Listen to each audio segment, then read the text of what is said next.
Hello friends, आप सभी का स्वागत है हमारा यूट्यूब चैनल द गाइडलाइन पे। चलिए इस वीडियो के माध्यम से हम लोग सीखते हैं प्रकाश के परावर्तन को। पिछले वीडियो में हम लोग प्रकाश के परावर्तन से संबंधित तथ्यों को देखे थे, जिसमें आपको बताया गया था अवतल दर्पण एवं उत्तल दर्पण में बनने वाले प्रतिबिंब के बारे में। अब इसके आगे हम लोग समझते हैं कि इस दर्पण का उपयोग हम लोग किस किस जगह पे करते हैं और इसका क्या उपयोग होता है। यदि आप पीछे वाले वीडियो को नहीं देखे हैं तो पहले आप उसे देख लें, उसके बाद इसे देखें।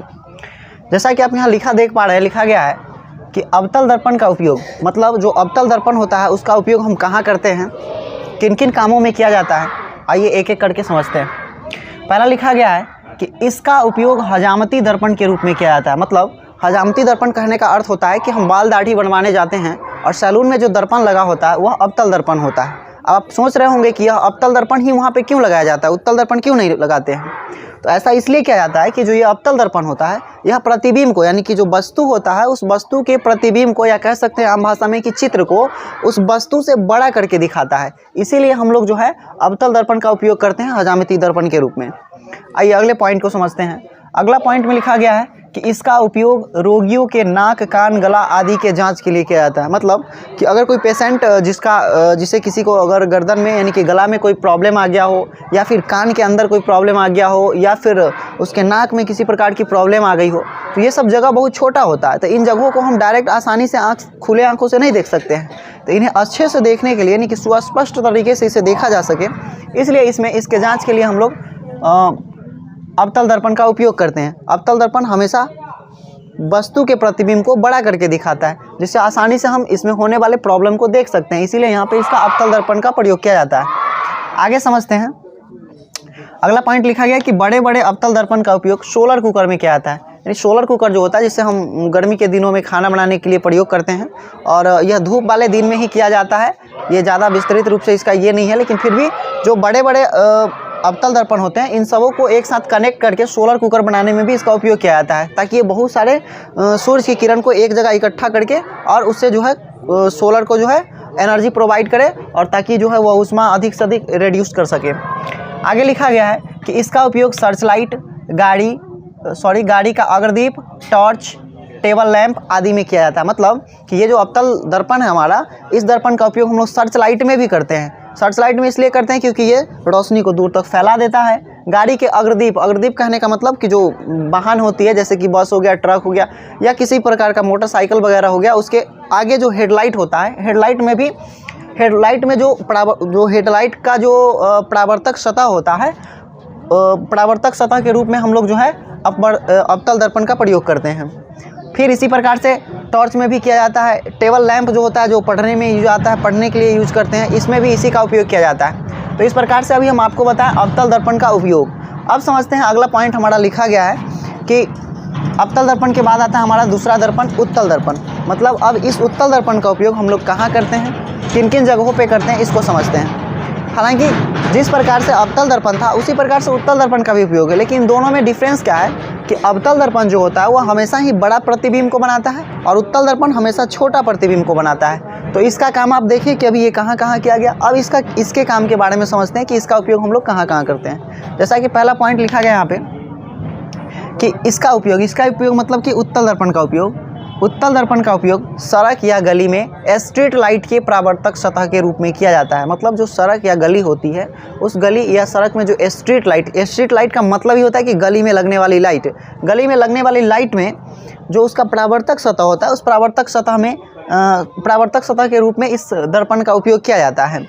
अगला पॉइंट लिखा गया है कि इसका उपयोग बस, ट्रक, मोटर कार आदि के साइड मिरर के रूप में किया जाता है। साइड मिरर का मतलब होता है कि जो जहाँ पे ड्राइवर बैठता है, ड्राइवर के साइड में, नहीं दाहिने साइड में जो ग्लास शीशा लगाया जाता है, या फिर आप देख सकते हैं बाएं साइड में भी लगा होता है, दोनों साइड जो शीशा लगा होता है। तो गाड़ी में जो शीशा लगा होता है, जिसको लोग लुकिंग ग्लास के नाम से भी कहता है, लेकिन इसका वास्तविक नाम ये होना चाहिए, साइड मिरर होना चाहिए। तो जो ये साइड मिरर है, ये जो लगा रहता है, ये हमारा उत्तल दर्पण का होता है। अब थोड़ा सा समझते हैं कि इसमें उत्तल दर्पण का ही प्रयोग क्यों करते हैं। तो ऐसा नियम है कि उत्तल दर्पण जो है वो हमेशा प्रतिबिंब को, यानी कि किसी भी वस्तु के प्रतिबिंब को छोटा करके बनाता है। इसलिए गाड़ी के साइड मिरर के रूप में हम लोग उत्तल दर्पण का प्रयोग करते हैं। इससे जो चालक होता है उसको अधिक सहूलियत मिलता है। सहूलियत क्या मिलता है कि जैसे ड्राइविंग करते समय पीछे कितनी गाड़ियाँ आ रही है, उस गाड़ी के पीछे कौन सी गाड़ी है, बड़ी गाड़ी है, छोटी गाड़ी है, उसे आसानी से दिख जाता है। अगर इसमें अवतल दर्पण लगा दिया जाए तो अवतल दर्पण क्या करता है कि वस्तु का प्रतिबिंब बड़ा करके दिखा देता है, और वह जब बड़ा करके दिखाएगा तो एक गाड़ी का फोटो तो दिखेगा लेकिन उसके पीछे वाले का फोटो नहीं दिख पाएगा। तो हो सकता है इससे अगर ड्राइवर को कहीं का टर्न लेना हो तो वहाँ पे एक्सीडेंट होने की संभावना बढ़ जाती है। तो इसीलिए इसमें अवतल दर्पण का प्रयोग न करके उत्तल दर्पण का प्रयोग किया जाता है। तो इस प्रकार से अभी आप समझे अवतल और उत्तल के प्रयोग को। अब देखते हैं हम लोग, ये तो आपके लिए ये बेसिक कंसेप्ट था, ये सब इससे भी बहुत सारे क्वेश्चंस पूछे जाते हैं। इसे आपको कॉम्पिटिटिव एग्जाम में भी क्वेश्चंस पूछे जाते हैं, कई सारे क्वेश्चंस पूछे जाते हैं। इससे ज़्यादा पूछा जाता है कि आपसे पूछ दिया जाएगा कि वाहनों में साइड मिरर के रूप में कौन से दर्पण का उपयोग किया जाता है, तो उसका आंसर हो जाएगा कि उसमें अब उत्तल दर्पण का उपयोग करते हैं। हो सकता है कि आपसे पूछ दिया जाएगा कि गाड़ी के अग्रदीप में, अग्रदीप मतलब हेडलाइट, इंग्लिश में इसको हेडलाइट कहते हैं, हेडलाइट में कौन सा दर्पण का उपयोग किया जाता है, हेडलाइट जो होता है उसका परावर्तक सतह के रूप में कौन सा दर्पण का उपयोग किया जाता है। तो ध्यान रखेंगे कि उसमें जो है अवतल दर्पण का प्रयोग किया जाता है। चलिए अब आगे देखते हैं। आगे लिखा गया है चिन्ह परिपाटी। अगला टॉपिक है हमारा चिन्ह परिपाटी। अब समझते हैं कि ये चिन्ह परिपाटी होता क्या है। जैसा कि आप इसके डिफिनीशन से समझ पाएंगे, देखिए हम पढ़ के आपको बताते हैं। लिखा गया है कि गोलीय दर्पण के द्वारा वस्तु का प्रतिबिंब कभी दर्पण के आगे बनता है तो कभी दर्पण के पीछे बनता है। मतलब जो गोलीय दर्पण होता है, जब हम उस गोलीय दर्पण के सामने किसी वस्तु को रखते हैं तो उसका प्रतिबिंब या तो कभी वस्तु दर्पण के आगे बन जाता है या फिर कभी दर्पण के पीछे बन जाता है। तो दोनों स्थिति में, जो आगे बना वो और फिर पीछे बना वो, दोनों स्थिति में अंतर स्पष्ट करने के लिए हमें एक परिपाटी की आवश्यकता होती है, और इसी परिपाटी को हम लोग चिन्ह परिपाटी कहते हैं। जैसा कि यहाँ लिखा भी गया है नीचे कि इसलिए दोनों स्थिति में अंतर स्पष्ट करने के लिए एक परिपाटी की आवश्यकता होती है, उसे ही चिन्ह परिपाटी कहते हैं। मतलब कि वस्तु का प्रतिबिंब कभी आगे बनता है तो कभी पीछे बनता है, और दोनों स्थिति में अंतर स्पष्ट करने के लिए हम जिस परिपाटी का यूज करते हैं वही हमारा चिन्ह परिपाटी कहलाता है। अब आइए समझते हैं कि इस चिन्ह परिपाटी के द्वारा हम लोग दूरी को कैसे मापते हैं। जैसे कि वस्तु को जब हम किसी दर्पण के सामने रखते हैं तो वह वस्तु कितनी दूरी पे है। मान लीजिए कि वस्तु जो है वह दर्पण के सामने रखा गया, 10 सेंटीमीटर की दूरी पे रखा गया है। तो इसमें कई सारे केस बनेंगे कि जब वस्तु 10 सेंटीमीटर की दूरी पे रखा गया है सामने, तो उसका प्रतिबिंब कहाँ बनेगा, किस प्रकार का बनेगा, वो कितनी दूर पे बनेगा, ये सब हम कैसे ज्ञात करेंगे। तो इसको ज्ञात करने के लिए आपको चिन्ह परिपाटी अच्छे से आने चाहिए। अगर चिन्ह परिपाटी आपको ध्यान नहीं रहेंगे तो आप इस टाइप के प्रॉब्लम को आप सॉल्व नहीं कर सकते हैं। और ये बहुत ही ईजी कॉन्सेप्ट है, आप इसे थोड़ा सा ध्यान से पढ़ेंगे तो आसानी से याद हो जाएगा। जैसा कि यहाँ लिखा गया, देखिए क्या लिखा गया है कि चिन्ह परिपाटी के द्वारा दूरी मापने का तरीका, यानी कि वस्तु का दूरी हम चिन्ह परिपाटी की सहायता से कैसे मापेंगे, इसके बारे में बताया गया। इसमें पहला पॉइंट लिखा गया है ध्रुव को मूल बिंदु मानकर सभी दूरी मापी जाती है। कुछ लोगों को समझने में हो सकता है कि असहूलियत हो, तो इसके लिए हम आपको यहाँ एक फिगर बना दिए हैं कि ये भाई ध्रुव क्या होता है। तो दर्पण पढ़ाते समय हम आपको बता दिए थे कि इसमें ध्रुव क्या होता है, फोकस बिंदु किसे कहते हैं, वक्रता केंद्र किसे कहते हैं, दर्पण का द्वारक किसे कहते हैं। ये सारे चीज़ को हमने आपको पिछले वीडियो में पढ़ा चुका है। जिन लोगों को अगर इसमें दिक्कत होता है वो पहले पीछे वाले वीडियो को देखें, पार्ट 1, पार्ट 2, पार्ट 3, इस तरह से करके आपको आसानी से सब चीज़ समझ में आएगा। चलिए फिर यहाँ देखते हैं कि अगर ये बात डायरेक्टली अगर किन्हीं को नहीं समझ में आ रहा है तो आप डायरेक्ट यहाँ से यहाँ देख सकते हैं। क्या कहता है कि ध्रुव को मूल बिंदु मानकर सभी दूरी मापी जाती है। मतलब ये जो मूल बिंदु है ना, ये मूल बिंदु, ये बीच में जो आप पॉइंट देख रहे हैं, इसी को हम लोग ध्रुव कहते हैं, और सारा दूरी इसी को मान करके मापा जाता है। चाहे इधर मापिए चाहे इधर मापिए। अगर हम बाईं तरफ माप देते हैं, बाईं तरफ, तो ये ऋणात्मक दूरी होगा, और दाहिना तरफ मापते हैं तो ये धनात्मक दूरी होता है। जैसा कि यहाँ लिखा गया है, क्या कह रहा है कि आपतित प्रकाश की दिशा में मापी गई दूरियां धनात्मक होती है। मान लीजिए कि वस्तु का परावर्तक सतह इधर है, तो निश्चित है कि हम परावर्तन के लिए जो वस्तु रखेंगे या फिर जो प्रकाश की किरण रखेंगे वो इसी साइड रखेंगे। अब इस साइड रखेंगे तो ध्यान से देखिए कि आपतित माने प्रकाश की किरण जिस तरफ से आ रही होगी, प्रकाश की किरण जिस तरफ से आ रही होगी, तो जिस तरफ से प्रकाश की किरण आएगी उस तरफ मापी गई सभी दूरी क्या हो जाएगी, सभी दूरी धनात्मक हो जाएगी। अगला पॉइंट में लिखा गया है कि आपतित प्रकाश के विपरीत दिशा में, मतलब कि आपतित प्रकाश के विपरीत दिशा, जिधर से प्रकाश आ रही है उसके विपरीत दिशा को हम देखते हैं तो विपरीत दिशा में जो है उधर मापी गई दूरियां हमारा ऋणात्मक हो जाता है। अगला समझते हैं कि मुख्य अक्ष के ऊपर लंबवत मापी गई सभी दूरियां धनात्मक होती है। मतलब ये हमारा मुख्य अक्ष है। ये अगर हम इससे ऊपर मापते हैं, ऊपर इस लाइन के ऊपर जो भी दूरी मापेंगे वो सब के सब धनात्मक होंगे। ठीक है, ऊपर मापी गई सारी दूरियां धनात्मक होती है। जबकि अगर हम इस अक्ष के नीचे की बात करें तो इस मुख्य अक्ष के नीचे मापी गई सभी दूरियां ऋणात्मक होती है। तो इस प्रकार से ये चिन्ह परिपाटी के द्वारा दूरी मापने का तरीका था। तो ये तरीका था इसका, हम आपको यहाँ तक बताएं। आप फिलहाल इसका एक स्क्रीनशॉट करिए, फिर हम आपको आगे बताते हैं। नहीं रोको।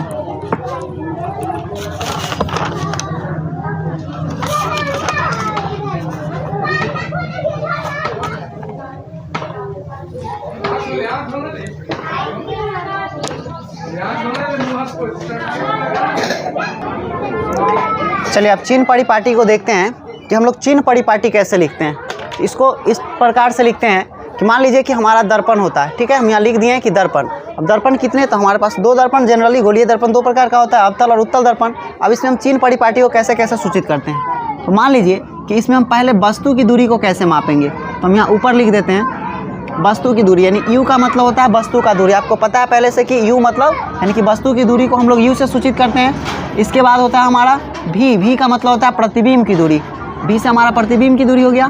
तीसरा हमारा हो जाएगा f से फोकस दूरी हो जाएगा। और चौथा हो जाएगा r का मतलब वक्रता त्रिज्या। यानी कि हम इन चारों को देखते हैं, कि इनका चिन्ह क्या क्या होता है। तो आप ध्यान रखेंगे कि हमेशा अवतल दर्पण में वस्तु की जो दूरी होगी वह हमेशा ऋणात्मक होती है। अवतल दर्पण में वस्तु की दूरी हमेशा ऋणात्मक होती है। वही अगर हम उत्तल दर्पण में बात करें तो उत्तल दर्पण में भी ये ऋणात्मक होती है। यानी अवतल और उत्तल दोनों दर्पण में आप ध्यान रखेंगे, आपसे पूछा जाए कि अवतल दर्पण में वस्तु की दूरी का चिन्ह क्या होता है, तो कहेंगे कि ऋणात्मक होता है। यही अगर उत्तल दर्पण में पूछे तो भी कहेंगे कि ऋणात्मक। यानी अवतल दर्पण में भी और उत्तल दर्पण में भी दोनों में वस्तु की दूरी का जो चिन्ह होता है वह ऋणात्मक ही होता है। अब आइए देखते हैं प्रतिबिंब की दूरी को। तो प्रतिबिंब की दूरी इसमें धनात्मक और ऋणात्मक दोनों होती है, जबकि इसमें केवल और केवल धनात्मक होता है। इसकी बात करें तो इसमें ऋणात्मक होता है, इसमें धनात्मक होता है, इसमें ऋणात्मक, इसमें धनात्मक। आइए अब हम आपको इसको समझाते हैं। मतलब क्या होता है, मतलब यह हो रहा है कि अगर आपसे पूछा जाए, इसको याद कैसे रखेंगे, तो इसको बोलना है कि यदि आपसे पूछा जाए कि अवतल दर्पण में वस्तु की दूरी क्या होती है, तो बोलेंगे अवतल दर्पण में वस्तु की दूरी ऋणात्मक होती है। उत्तल दर्पण में पूछा जाएगा तो बोलेंगे कि उत्तल दर्पण में वस्तु की दूरी ऋणात्मक होती है। अगली बात करें प्रतिबिंब की दूरी को, तो प्रतिबिंब की दूरी अवतल दर्पण में दोनों प्रकार का होता है।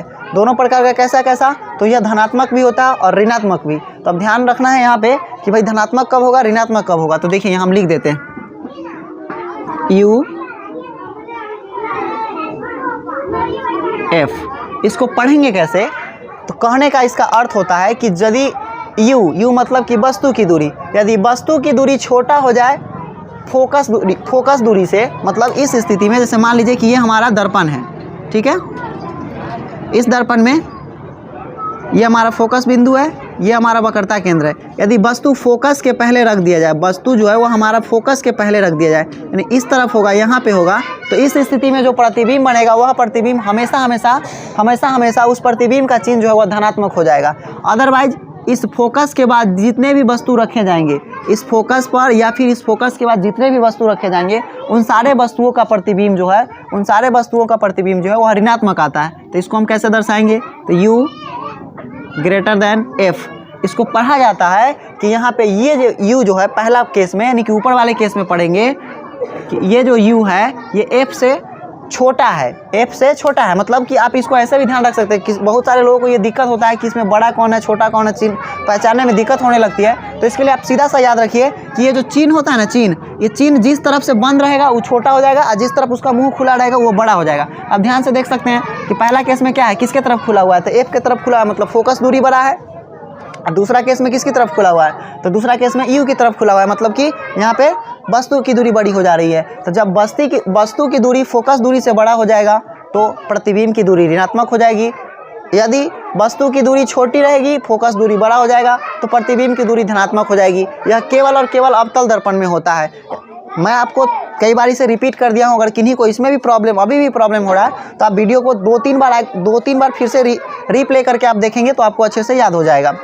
अब इसके आगे कोई झंझट नहीं है। उत्तल दर्पण में यानी कि बस प्रतिबिंब की दूरी पूछेगा उत्तल दर्पण में तो ये धनात्मक होता है। उत्तल दर्पण को याद रखना बहुत ही आसान होता है। आप देख सकते हैं यहाँ पे कि उत्तल दर्पण में केवल और केवल एक केस ऋणात्मक होता है, मतलब U यानी कि वस्तु की दूरी। उत्तल दर्पण में केवल और केवल वस्तु की दूरी ऋणात्मक होती है, बाद बाकी सभी दूरी जो है वह धनात्मक होती है। आपसे सवाल इस टाइप से पूछा जाएगा कि उत्तल दर्पण में प्रतिबिंब की दूरी का चिन्ह क्या होता है, तो बोलेंगे धनात्मक होता है।